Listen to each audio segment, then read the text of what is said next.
Malacanang Press Corps. Good morning. The Department of Health is announcing the soft opening of our drug rehabilitation center inside the military camp in Fort Magsaysay in Laur, Nueva Ecija. The facility has been partially finished by October 17, that was yesterday, and our personnel who were hired for that facility, about 1,000 of them, are now actually viewing the facility and having a dry run on how to manage the patients that will be referred to that facility come November. Our opening of the Mega Drug Treatment and Rehabilitation Center in Nueva Ecija is expected to be sometime November. The construction of this Mega Rehab Center began soon after my visit to Beijing in September this year, wherein we signed a deed of donation with our very generous donor, a businessman from China. Mr. Wang Rulun is a donor of a total of 10,000 square meters at 10,000 patients capacity rehabilitation center, or 100,000 square meters. And 2,500 beds facility will now be turned over yesterday, October 17, and the remainder 7,500 bed capacity will be turned over by November 16, 2016. 6 weeks after the foundation were laid, the building structures gradually took shape, and now almost 50% of the facility has been constructed. The right wing of the building, which can accommodate almost 1,000 patients and offices, are now ready to be furnished. And as of this press briefing, we already have a donor for the furnitures for this facility. Not the businessman, but a local private corporation from the Philippines. Construction of the left wing of the building and the female dormitory is underway. And our donor, Mr. Wang, is a philanthropist who is listed in the Hurun philanthropy list for 13 consecutive years in China. He is the second on the latest list behind Alibaba Group Holdings, with total donations of more than 97 million US dollars last year, mainly for the construction of 3 high schools. He is a privately held real estate developer and has investments in 20 five-star hotels and 10 shopping malls, all in China. The regional office in Region 3, that's San Fernando, Pampanga, is actually the one in charge in recruitment of our human resources for this facility. And they have recruited about 1,000 job order staff for the moment, but come January, we have a budget for plantilla items for these individuals that were hired. And we estimate that 1 to 2% of the drug surrenderers need residential drug rehabilitation or inpatient care. The rest will be referred either to a community-based program or an outpatient rehabilitation program. So there are 3 tracks for our drug surrenderers.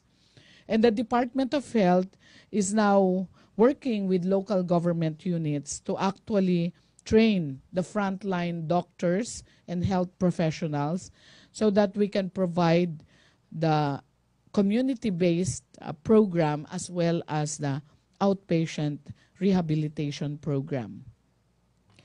Our goal right now is to establish 2 more mega treatment and rehabilitation, 1 more mega treatment and rehabilitation center in Luzon, another in Visayas, and another in Mindanao. The budget for the human resources needed for these facilities are already included in our 2017 budget proposal. We are working with local government units, particularly barangays and municipal and city officials that will handle the community-based rehabilitation program, where an estimated over 95% to 98% of the surrenderers will be having this program. This is in collaboration with non-government organizations, interfaith groups, and volunteers. So that's the current situation. And all these programs of the DOH are actually included in the 2017 budget. Thank you. All right. Thank you very much, Health Secretary Pauline Jean Obial. The floor is now open for questions regarding the drug rehabilitation efforts. Dexter Ganibe of DZMM. Secretary, good morning. Good morning. You mentioned na ang kaya lang i-accommodate dito sa mga itatayong rehab center ay 1% dun sa, tama po ba 1%? Yes, 1 to 2%. 1 to 2% dun sa kabuuan ng mga sumuko, ng mga umamin, ng mga drug users. Paano po ang siste na matukoy na sila ay kasama dun sa 1%?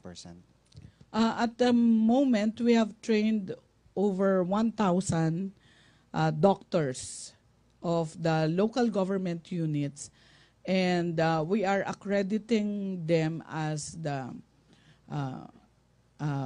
parang addiction medicine or the frontline health workers for assessment of drug dependence. So sila po yung mag-a-assess using a tool that we have prepared whether these drug surrenderers are actually qualified for an inpatient treatment and rehabilitation program or an outpatient and community-based. May nabuo na po ba ang DOH na tutukoy para dun sa, magse-separate dun sa mga kailangang ma-inpatient? Yes. And what are the considerations or batayan? Yung training, the training of frontline health workers are ongoing. But so far, in the last 3 months, we have trained over 1,000.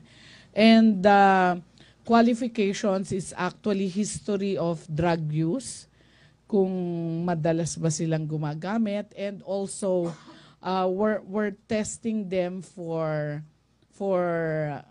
blood and urine presence of the illicit drugs in their blood and urine. So yung mga nag-positive sa screening, yun ang i-commit natin for the inpatient treatment. Last na lang po. Sakali pong hindi pumayag ang isang na-assess na mag-inpatient, ano po ang patakaran ng DOH po dito? Then he will have to be committed to the regional trial court wherein the judicial system will decide whether he or she is qualified for the inpatient. Kasi yung usual natin is that it's the court that determines that they be committed to an inpatient treatment and rehabilitation facilities. But because of the current large number of surrenderers, we have actually do away with the court order. So we base our commitment to inpatient care based on the assessment of trained doctors. Last na lang po. Paano naman po dun sa mga hindi mapabilang dun sa 1% pero yung pamilya niya ay gusto niyang maipasok dun sa rehabilitation center ng pamahalaan, yung kanilang kapamilya? At the moment, for those who volunteer to be inpatients, hindi po natin sila matatanggap sa ating mga treatment and rehab centers. But we refer them to private treatment and rehab centers because they are voluntarily or committing their their family members to these treatment and rehab centers. And I think that's also they pay for the accommodation of the patients in the private treatment and rehab centers. So yung sa government lang, yung na-assess natin that need inpatient care. All right. Benji Liwanag of DZBB, Tina, and then Hannah Jane. Good morning, ma'am.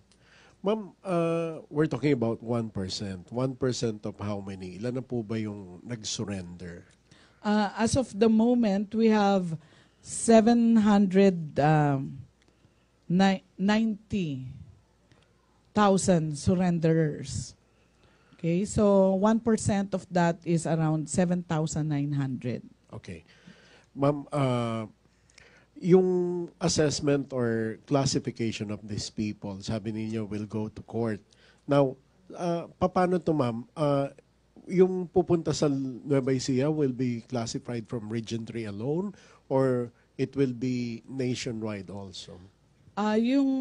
Because our idea for the treatment and rehabilitation of our drug surrenderers is that there has to be a strong component of family support and community support. So we really want them to be inpatients in an area where they can be visited by their relatives and friends. So yung sa Nueva Ecija, our plan there is to actually decongest the Bicutan treatment and rehab facility because that facility is designed for 550, but right now we have over 1,200 patients in that facility. So we intend to move some of the patients from Bicutan as well as the nearby treatment and rehab facilities like Tagaytay and also Bataan na medyo overcrowded na to the Nueva Ecija facility. But all of them will be on voluntary basis. So kakausapin nung ating mga rehab workers, particularly the doctors and health professionals, if they are willing to be moved, then we will move them to Nueva Ecija. Pag hindi naman, then we cannot move them and they will have to stay where they are. Will they shoulder any amount sa paglipat sa kanila, ma'am? Hindi, walang at no Everything. cost to the patients. And we're actually reviewing also for the families to actually visit the facility. Maghahanap kami ng bus services from Bicutan or from Tagaytay to bring them to Nueva Ecija on a one day per week basis so that their families can visit them. Ma'am, on the 1,000 medical workers, paano yun? How would you divide it into weeks or those 1,000 will be there to supervise and to help this rehabilitation center? Yes, Paano tama? actually they're already on board. They're hired. And we're in the process of training them. And then, aside from the new hire, the 1,000 new hire, we're also identifying people from the Bicutan TRC, about 100 of them, and Tagaytay TRC, about 50, and another 50 from Bataan TRC to help in the operationalization of the Nueva Ecija Treatment and Rehab Center. So we're mixing the old personnel with the new personnel so that immediately the facility is already up and running. Yeah, ma'am. Sa kabuuan po, magkano yung ballpark figure that nagagamitin ng Department of Health dito sa Mega Rehabilitation Center, ma'am? As of the moment, we don't have the budget in our current budget.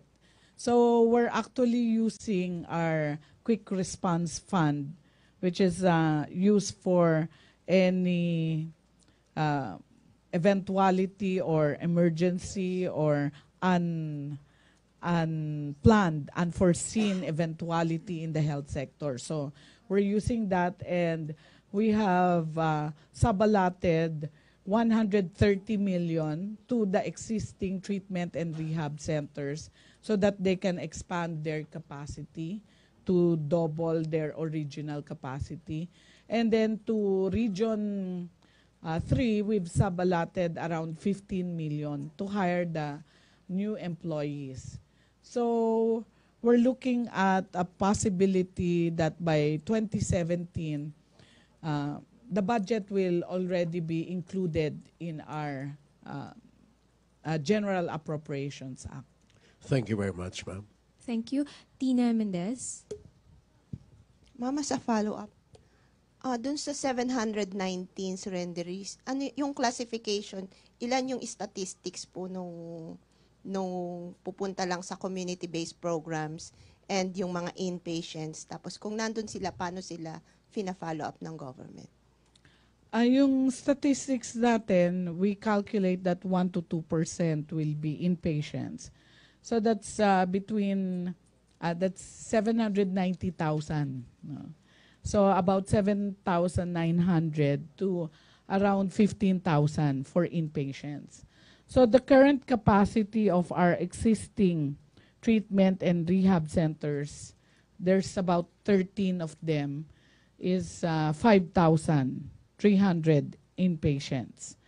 So we've actually expanded the existing so that they can double the number of inpatients that they can admit. And for the new treatment and rehab centers, we're expecting the one in Nueva Ecija to initially open to 2,500. But they are ready to be expanded to 10,000. So the reason why we're not operationalizing the 10,000, kasi based on our experience in the current situation, yung Operation Tokhang, less than 500 lang yung nadagdag sa current capacities namin. So from about 3,000 inpatients in our 13 facilities, mga 3,500 lang ang nadagdag in the span of the last 3 months. So yung projection namin na mag-double, hindi nangyari. And the Nueva Ecija facility, we're ready to open the 2,500.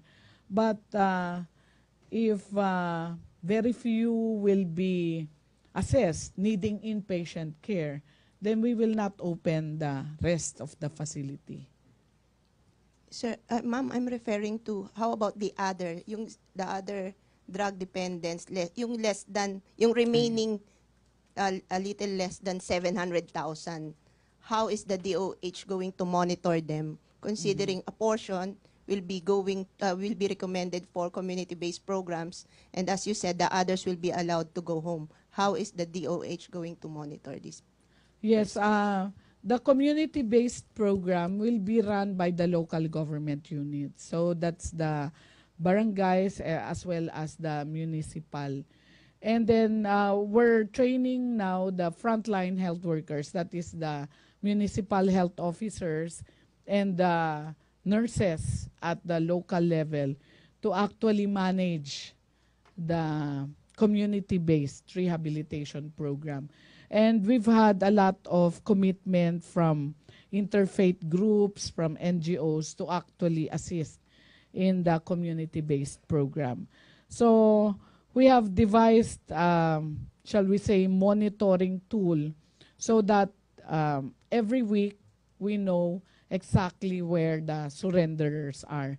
So this will be running by this monitoring system and reporting system will be running by the end of October. So we will have a weekly report from all facilities nationwide on the community-based program. Ma'am, one more thing. On the budget, you mentioned you tapped the Quick Response Fund under Yes. the DOH. Yes.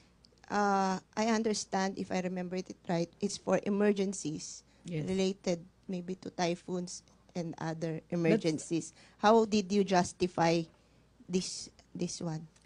That's just part of the use of the fund. But the fund is actually used for any public health emergency. And the surrenderers that we have now is considered a public health emergency. Under what the classification or under what law? It's a or- mental health problem. So it's classified Yes. as an emergency. Yes. Because there's an increase in the number of cases. So it's more or less considered a public health emergency. Increase in the number of cases for a particular disease. Did it help, ma'am, that the president also issued an executive order? Yes. Because we don't know where to get the funds if it were assigned to us and that's a mandate of the Department of Health. We didn't have it as a line item in our budget. It was only the quick response fund that we are actually utilizing. I was just asking kasi baka it's considered juggling of funds. No, it's not. Okay, thank you. Okay, last two questions. Hannah? Ma'am, And follow-up then dun sa funds, sa QRF. Sakali magkaroon tayo ng emergency, ma'am, may natitira pa tayong funds sa We QRF. can request from NDRRMC. Yes. Pero ibig sabihin yung QRF na alat natin lahat? No. Okay. We have remaining funds for the remaining part of the year. We How much- actually allocated. for How that. much pa yung remaining na lang po ng QRF, ma'am? The total QRF allotted in the GAA for the Department of Health is 500 million. And we have sub-allotted around 130 million. So there's about 200 million remaining. Alright. Ma'am, dun sa community base, ang DOH pa rin na mag-oversee kung maging successful yung ginagawa ng mga LGUs para tiyakin na yung mga activities or gagawin nila with the surrenderies na hindi talaga sila babalik sa droga. Ang DOH po yung mag-check nun. Yes. Actually, we developed the training modules. We capacitate the LGU and we monitor their activities and success rate. So the Department of Health really works with the LGU because our health system is devolved to the local government. Last question ko na lang, ma'am, yung regarding po dun sa, sorry, nakalimutan ko bigla. Yung regarding po dun sa mga patients po, di ba sabi niya yung court ang magsasabi kung dapat sila ang ipapasok sa rehab to. Ka-clarify ko lang po, may babayaran po ba sila? Yes. Or libre la? Yes, ma'am. The patients are assessed. So all our rehab and treatment facilities have social workers who are trained like the hospital social workers to classify the patients.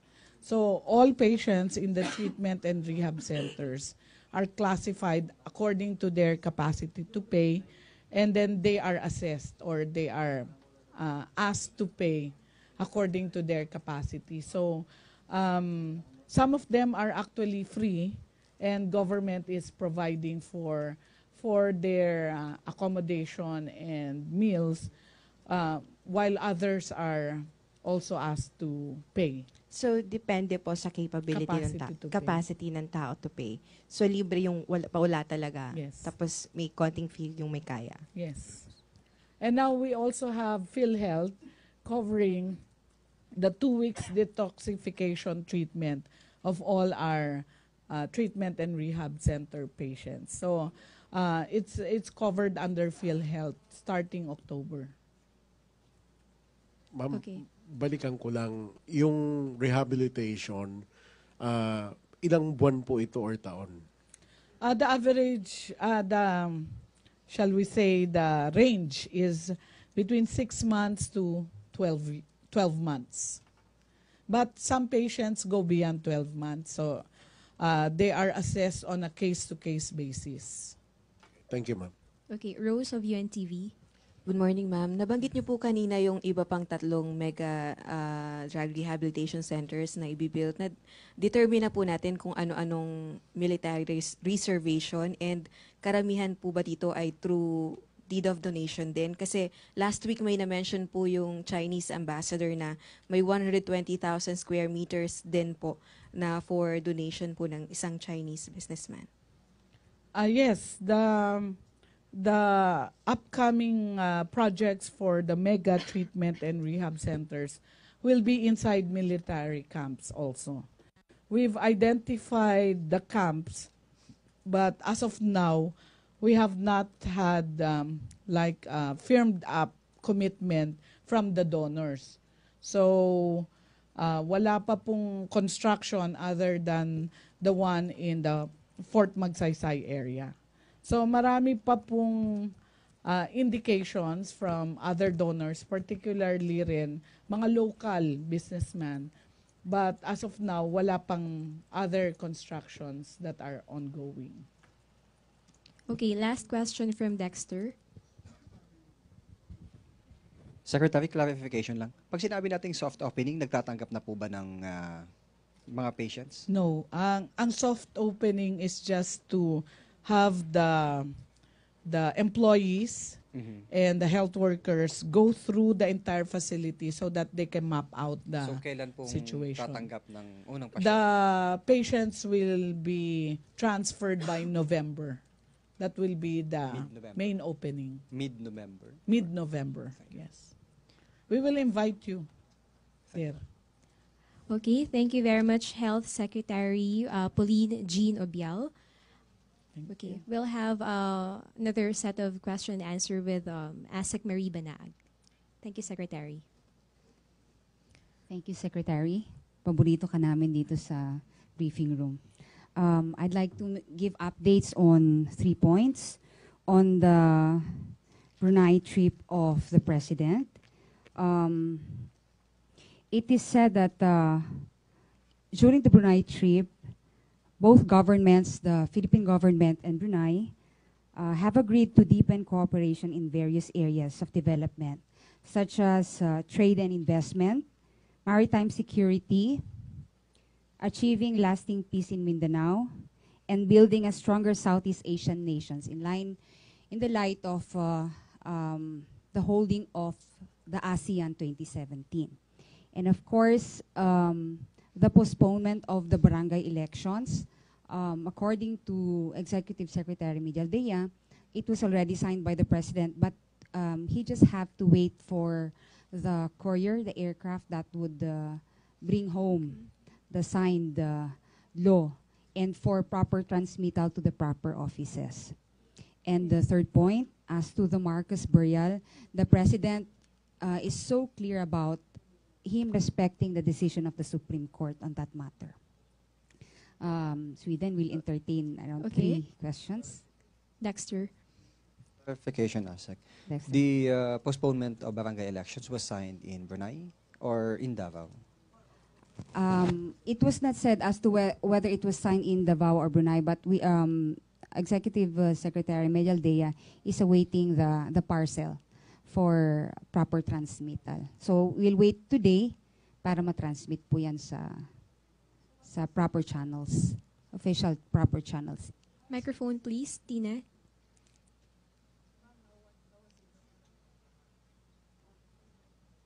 Ma'am, how was the EO sent? Private package, government to government? How? Can it not just be fax? Sent through fax? That too I cannot comment because LPC, FedEx? no, perhaps not. Perhaps Perhaps not. not. Yes. I'd rather not comment because I don't know how it reached the President, but definitely it should come today. So let's clarify, the President had with him the draft copy while he was on his way to Brunei. That too, the details of that too, whether he was holding it before he left or whether it was brought to him by other delegation to Brunei, that of course we don't have any details on We'd that. also be interested, ma'am, if it was signed while en route to Brunei. Maybe not. Thank you. Any more question? Leila? Ma'am, on the Supreme Court case, does the palace have a tentative schedule on when the burial will happen in case the Supreme Court allows it? Well, so far there are no official pronouncements as to the exact date yet on the Marcos burial. No exact date yet. But are there any tentative preparations in case mag? So far, wala pa because we don't want to preempt the decision of the Supreme Court. We don't know, of course, the decision of the Supreme Court, so we'll wait for the decision of the Supreme Court. Okay, follow-up question, And the Dexter. phone-in question. Phone in talaga. Yeah. Question po, may we get your reaction na papayagan ni President Duterte ang joint war games sa Russia and China and Philippine forces? Can you have your reaction? Russia and China. So Yeah, far, war wala games. pang official statement si Presidente as to kung papayagan niya o hindi. We will wait for further announcement. Sorry?